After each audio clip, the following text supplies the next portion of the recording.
Good morning, good afternoon, or good day, wherever you are on this beautiful planet Earth. Today it's full moon and it's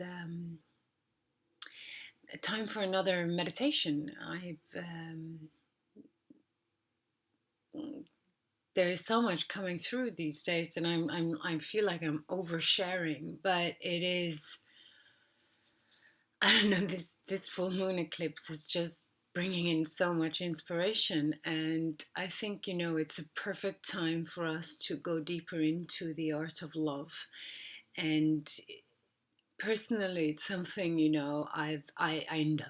know that I am love, but I'm Aquarian too, and my mind is what I was bred by a critical person, and this critical attitude to life, like the disappointment that lies in you know understanding that people have different levels of consciousness, and that when people are not using their minds or their hearts, they hurt others.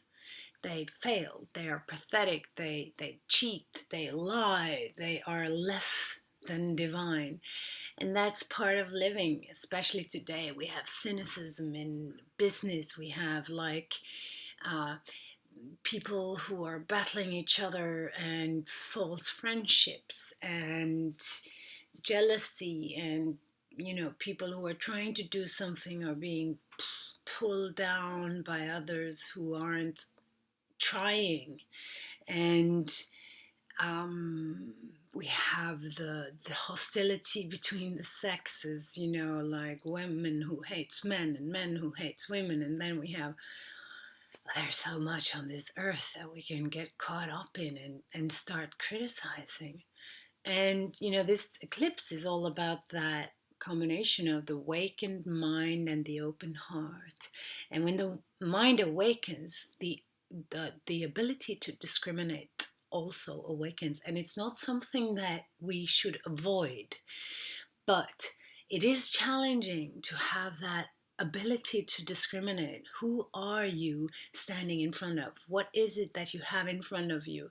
Are you able to see what they're doing, the manipulations, the lies, the, the cheatings, the weaknesses, etc.? Are you are you do you have that ability, like next level beyond just being aware of it? Do you have the ability to actually love, even though, despite? It's a tough thing. We call Virgo the birth of uh, Christ consciousness. And this Christ consciousness is just what, it's not Jesus, it is the Christ. It is supposed to be, or it's told to be, overshadowing our solars, our particular sun. It is the reason why we're here, to learn to integrate this consciousness into our lives. And it's happening as as I'm speaking. The waves of love in this eclipse is amazing, but learning to forgive is essential if you want to surf those waves. So today I'm going to do that kind of meditation with you afterwards, where we're just going to explore the nature of love within us, and whatever we need to forgive in order to move into that light that is us, because that's who we are. It's our souls. We are not meant to be fighting each other. We're not meant to live in war, even though we have the instincts of survival, constantly beating through our nervous system. Doesn't mean we should be run by it.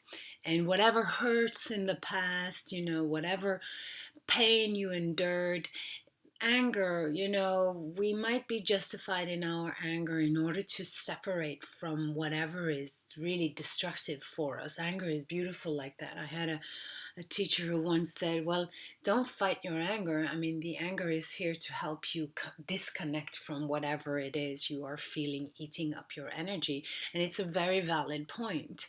But there's a time for everything. And if we really want to do something that is, uh, healing, we cannot keep solving our problems, like go into fix mode and keep like fighting the things that are not working on this planet, because we'll just end up using all our energy and be very exhausted about it, because eventually when you fix one thing you have to fix another. So there's a time for everything. And I'm not suggesting that just let go and start neglecting your life. No, no, no. But you have to learn to surrender a little bit what you cannot fix immediately right now, what you cannot, um, what you cannot control right now in this moment. This moment is perfect. Take away every impurity of your mind, emotion, and your body, the things you can't fix. It should have been different, of course, but right now it's not.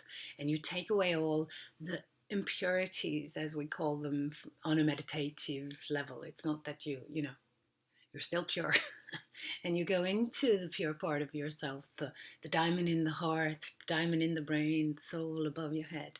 And then you'll see that there's no need for fixing. It just sort of fixed itself. I don't know why, but it is just the way. When you stop solving your problems, it will solve, it will dissolve. And that was an Osho statement. I mean, he said, I thought it kind of smart. But the thing is, when we go back into meditation on something that is higher, like an energy that is transcendental, that is love, so many of other our other problems will just dissolve. So that's what we're going to do today, and I hope I made that